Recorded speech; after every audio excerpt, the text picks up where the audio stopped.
وأشهد أن محمدا عبده ورسوله يا أيها الذين آمنوا ayatnya ayat 1 An-Nisa ayat 1. Saya bacakan penggalan ayat. Allah berfirman, wattaqullaha alladzi tasaaluna bihi wal arham. Allah berfirman, dan bertakwalah kalian kepada Allah yang dengan mempergunakan namanya kalian saling meminta satu sama lain, dan pelihara silaturahim. Lu berarti perintah ini Ustaz? Iya, perintah. Berarti hukum asal perintah wajib. Karena Allah yang memerintahkan wajib. Wajibnya wajib apa? Wajib ain. Bukan fardu kifayah, tapi fardu ain. Dalil yang lain, wah ini merinding saya kalau baca dalil nomor 2 ini. Hadis Nabi, riwayat Ibnu Hibban dalam sahihnya, hadis nomor 436. Ketika Nabi akan meninggalkan kita, sebelum Nabi wafat, Nabi berwasiat kepada umatnya. Bahkan kata Aisyah radhiyallahu anha, wasiat Nabi itu diulang-ulang sampai tidak terdengar lagi selain wasiat sholat. Selain wasiat sholat, rupanya Nabi juga berwasiat. Bahkan Nabi pada saat wafat, beliau menyandarkan kepalanya di antara dagu dan pundaknya Aisyah. Makanya didengar oleh Aisyah radhiyallahu anha. Apa yang Nabi ucapkan akhir sebelum Nabi wafat? Arhamakum, arhamakum. Silaturahimlah kalian, bersilaturahimlah kalian. Masya Allah. Bahkan Bapak Ibu sekalian, awal dakwah Rasul itu mengajarkan silaturahim. Loh, kok bisa? Ya, disebutkan dalam hadis Bukhari, nomornya nomor 7 dalam Sahih Bukhari, cerita tentang Abu Sufyan ketemu sama Heraklius, Kaisar Romawi. Abu Sufyan waktu itu masih kafir. Dan Bapak Ibu harus tahu, Abu Sufyan itu masih kerabat sama Rasul. Bahkan Abu Sufyan itu mertua Nabi, karena putrinya Abu Sufyan namanya Ummu Habibah dinikahi oleh Nabi sallallahu alaihi wasallam. Makanya mertua Abu Sufyan namanya Sakhr. Nama aslinya Sakhr bin Harb, ya. Dan masih ada famili sama Rasul, dari Abdul Manaf bin Abdul Syam bin Abdi Manaf bin Kilab bin Murrah. Masih ada hubungan sama Nabi. Abu Sufyan ketika menemui Heraklius tanya, Kaisar Romawi, apa yang diajarkan oleh orang yang ngaku Nabi di kota itu, kota Mekah? Orang yang ngaku Nabi itu, maksudnya Nabi kita, Nabi Muhammad SAW. Maka Abu Sufyan mengatakan 8 hal yang dia ajarkan kepada kami. Padahal dia masih kafir, belum masuk Islam. Dan istrinya Abu Sufyan itu Hindun. Hindun itu adalah yang makan jantungnya Hamzah ketika peperangan Uhud. Nanti semuanya masuk Islam semua ini. Abu Sufyan masuk Islam, Hindun masuk Islam, bahkan Wahsy yang nombak Hamzah masuk Islam. Singkat cerita, melawan. Apa itu? Kami diperintahkan untuk mentauhidkan Allah. Yang kedua, kami dilarang melakukan perbuatan syirik. Yang ketiga, kami dilarang mengikuti nenek moyang, yaitu adat istiadat yang bertentangan. Ya. Lalu kemudian yang keempat, dia memerintahkan kami sholat, dia memerintahkan kami zakat, dia memerintahkan kami menjaga kehormatan diri untuk tidak berzina, dia memerintahkan kami untuk jujur, dan dia memerintahkan kami silaturahim. Sudah ada awal Islam, dakwah Rasul pertama selain tauhid, ya, selain mentauhidkan Allah, silaturahim. Berarti wajib. Masuk materi nomor 3, singkat-singkat aja. Yang ketiga, Bapak Ibu, keutamaan silaturahim besar, Bapak Ibu. Keutamaannya apa? Keutamaannya banyak. Saya sebutkan salah satu aja. Yang pertama, keutamaannya orang yang menjalin silaturahim dilapangkan rizkinya, Bapak Ibu. Mana dalilnya? Dalil Nabi bersabda dalam riwayat Muslim dari Anas bin Malik radhiyallahu anhu, dia berkata, Nabi SAW bersabda, man sarrahu an yubsata alaihi rizquhu aw yubsa'a fi asarihi falyasil rahimah. Barang siapa yang ingin usianya dipanjangkan, rizkinya dilancarkan, lapangkan, hendaknya dia menjalin silaturahim. Masya Allah. Berarti kalau gitu Ustaz, kesimpulannya silaturahim ini termasuk kunci-kunci rezeki. Iya, kunci rezeki. Maka jangan putuskan ke keluarga. Ini keutamaan pertama. Keutamaan yang lain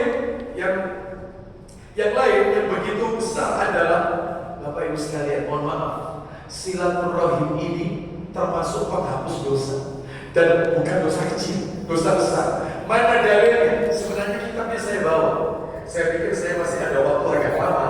Ya, saya tanya kepada Pak Iskandar ke Bulala gitu. Ternyata waktunya singkat, maka kitabnya ada di mobil sebenarnya. Bisa dibaca nanti ya. Dalam kitab Shahih Targhib wa Tarhib jilid 5, hadis nomor 2523. Ada seorang bertanya kepada Nabi sallallahu alaihi wasallam, "Ya Rasulullah, inni adnabtu dzamban 'aziman." Wahai Rasulullah, aku ini telah melakukan dosa yang sangat besar. Dan dia katakan dosa apa itu, tapi yang jelas sangat besar. Dzamban 'aziman, besar dosanya. Fahal min taubati, apakah masih ada pintu tobat untukku? Bapak Ibu tahu jawabannya Nabi? Kaget Bapak Ibu. Ternyata Nabi bertanya, bukan menjawab. Kayaknya tidak ada korelasinya. Ternyata ada juga korelasinya. Apa kata Nabi? Halaka min ummin, kau masih punya ibu tidak? Rasul nggak bilang bapak. Enggak. Rasul tanya ibu, kau masih punya ibu dan ibumu masih hidup tidak?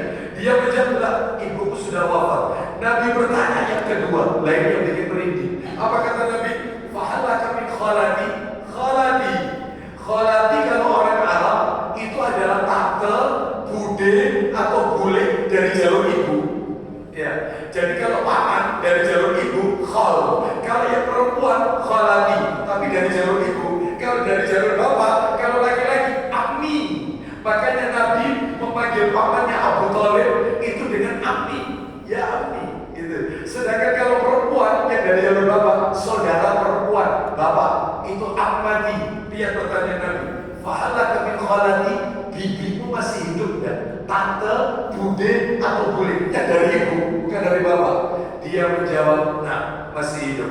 Kata Nabi, kalau ingin taubatmu diterima oleh Allah, dosa besarmu diampuni oleh Allah, fabirroha, baktilah kamu sama tante. Ternyata bakti sama tante peluntur dosa besar. Bapak Ibu sekalian, jangan remehkan dari keluarga ini. Sebab banyak keponakan zaman sekarang yang sudah gak peduli sama tantenya. Banyak keponakan zaman sekarang yang dia tidak membantu tantenya. Nah terus kalau misalnya tante dari ayah Ustaz, apakah gak berpahala? Pahala.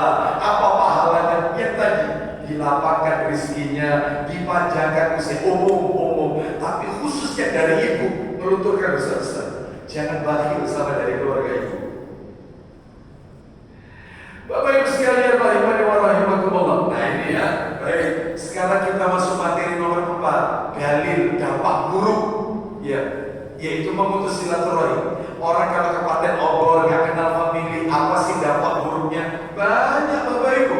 Di antaranya, maaf ya, harus saya sampaikan ini.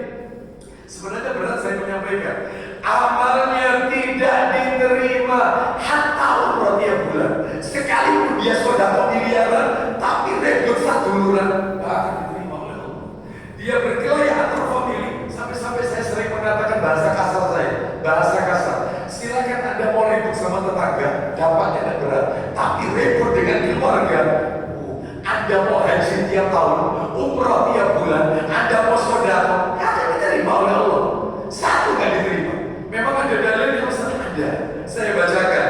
Dalilnya adalah hadis riwayat Ibnu Majah dalam Shahih Targhib wa Tarhib nomor 2530 dari Abu Hurairah radhiyallahu anhu. Dia berkata, Nabi sallallahu alaihi wasallam bersabda, "Inna a'mala bani Adam tu'radu kulla khamisin lailatal jumu'ah, fala yuqbalu 'amalu qati'ir rahim."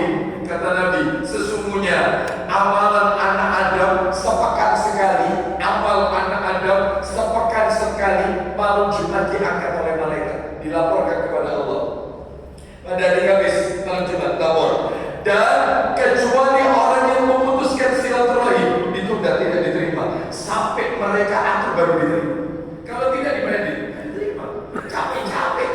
tahajud, capek-capek sodako gak diterima. Kenapa? Ribut dengan famili, ribut dengan misanan, keponakan. Tapi kalau lihat kuyuknya keluarga besar Haji Muhammad Saleh, saya jadi iri saya. Gimana caranya bisa kumpulkan orang sebanyak ini sampai beberapa generasi? Ya, yang lain sudah banyak yang hilang, yang putus, tapi ini masih utuh. Alhamdulillah. Mudah-mudahan diistiqomahkan oleh Allah Azza wa Jalla. Ya. Lalu yang terakhir, Bapak Ibu sekalian, yang terakhir saja, yaitu dari haramnya memutus silaturahim adalah dilaknat oleh Allah. Dilaknat oleh Allah. Ada dalilnya, ayo kita dengarkan murotalnya. Allah Ta'ala berfirman di surat Muhammad, Bapak Ibu. Surat Muhammad itu surat yang ke-47.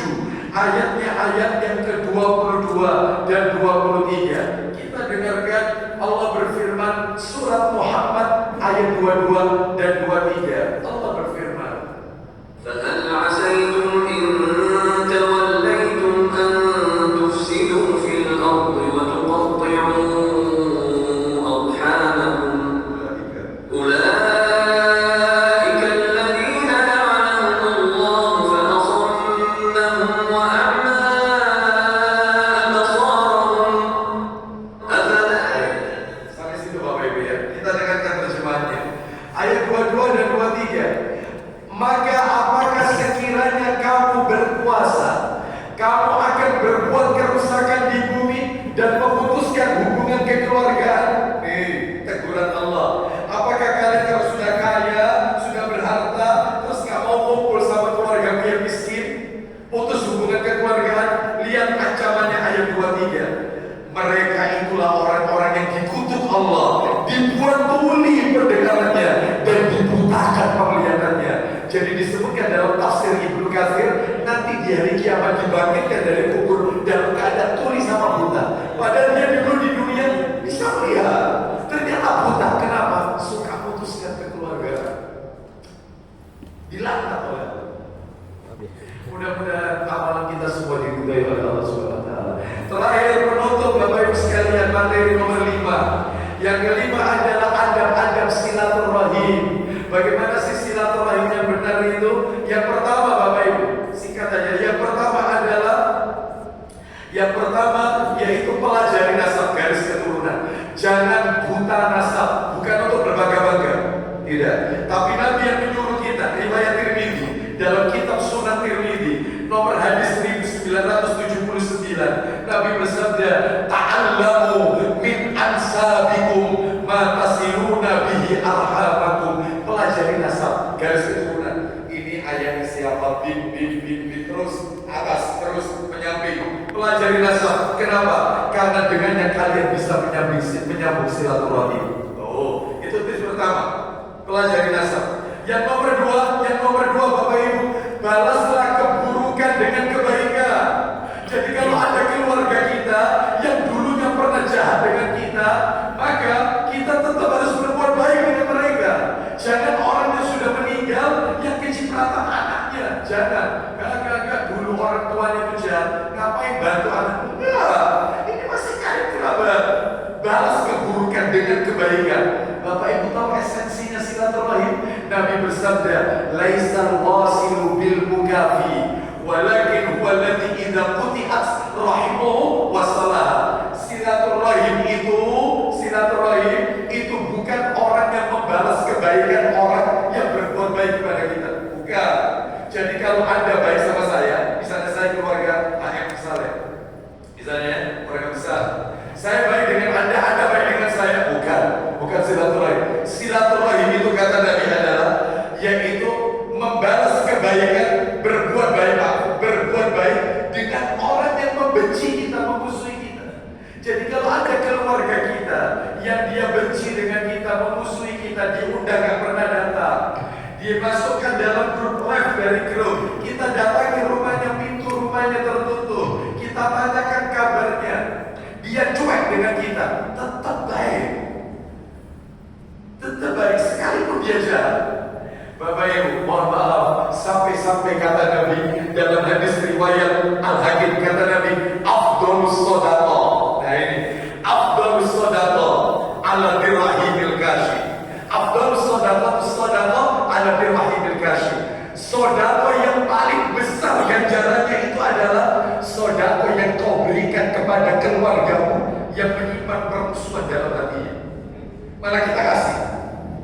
Bisa nggak kira-kira kita terapkan? Susah ya, susah. Tapi kita berikan. Nah ini yang nomor 2. Yang terakhir, yang nomor 3 sebagai penutup, tata cara silaturahim yang Nabi ajarkan adalah dahulukan karib kerabat, dahulukan famili. Sebab banyak di luar sana, bukan di sini, di luar sana, yang mereka royal dengan orang lain. Proposal datang membangun masjid, tutup. Ya, proposal panti, tutup. Dia royal dengan orang, tapi bakhil sama keluarga. Boleh. Apa kata Nabi? Nabi bersabda dalam hadis riwayat Ibnu Huzaimah.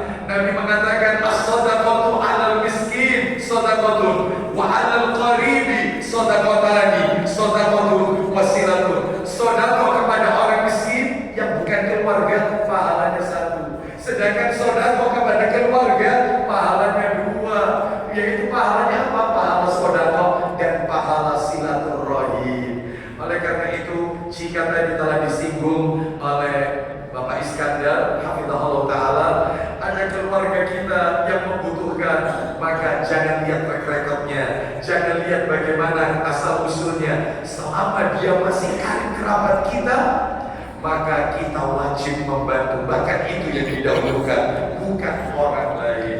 Wallahu a'lam bishawab. Mudah-mudahan melalui materi yang singkat, ringkas, padat ini ya, mudah-mudahan bisa kita ambil manfaatnya ya. Sebenarnya panjang materi ini Bapak Ibu, tapi karena rundown acara begitu padat, mudah-mudahan perjalanan Bapak Ibu sekalian keluar kota sesaat lagi diberikan keselamatan oleh Allah Azza wa Jalla. Mudah-mudahan diridhoi oleh Allah Subhanahu wa taala. Baik, sebelum saya tutup kafaratul majelis, saya kembalikan kepada Ustaz Hamzah, hafizahullah taala. Bentar. Hebat lagi. Langsung dipasang aja di kepala.